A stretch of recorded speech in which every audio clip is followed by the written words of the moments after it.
What's happening? I'm Cooley High, and you're chilling behind the boards once again. Right now we're going to talk about microphones. Cardioid or condenser? What's the point? Alright, so most people that's in the music world, that's in the studio recording, home recording, or what have you, are familiar with the terms condenser microphones. Or cardioid microphones, which some people call dynamic microphones. Now, there's a lot of people that I came across over the recent years that kind of still don't understand the purpose behind using either microphone in certain applications. Like, say for example, some people are still purchasing dynamic microphones to do their home studio recordings. And while that's not a bad thing, it's not the greatest thing for getting clean and solid recording. So here, I'm gonna break it down for you. Dynamic microphones or cardioid microphones are designed to use for live performances or for stage performances, so to speak. They're designed to operate on an axis. On the axis meaning a straight line. And the more you sing directly into that microphone, the more clear your vocals are going to be, which is why they're purposely designed to work better on stage.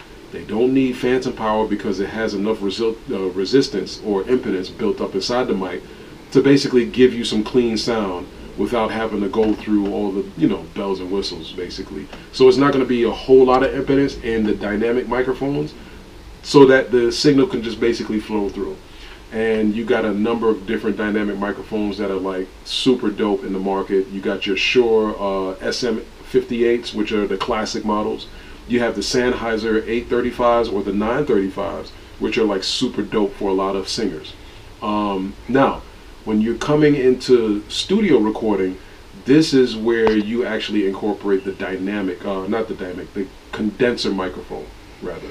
So the condenser microphone is designed to basically capture all the sound that's in the room, which is why condenser microphones are not the best microphones to use if you're doing a stage performance with a band, because you're going to get all of the band sounds, including your bass and your kick drums, your snares, everything, even the audience.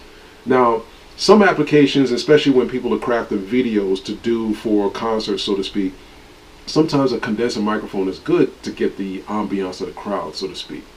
But in a lot of cases, when a song is being, performed on stage, that singer wants to hear that song and not the crowd mixed in with the song. So they go with dynamic microphones or cardioid microphones. Now, in the home studio, once again, you're going to go with a condenser microphone. This is going to pick up all the sound that's in the room, so to speak, which is important to have some sort of sound treatment. We'll talk about that on another Behind the Boards episode. But in your home studio, on whatever major studio that you decide to go to, you're going to use a condenser microphone. That way you get all the subtle little nuances in your songs, or the little breaths that sometimes people like to incorporate. Even when you're playing an acoustic guitar, sometimes you want to hear that fret go up and down the fretboard, so to speak.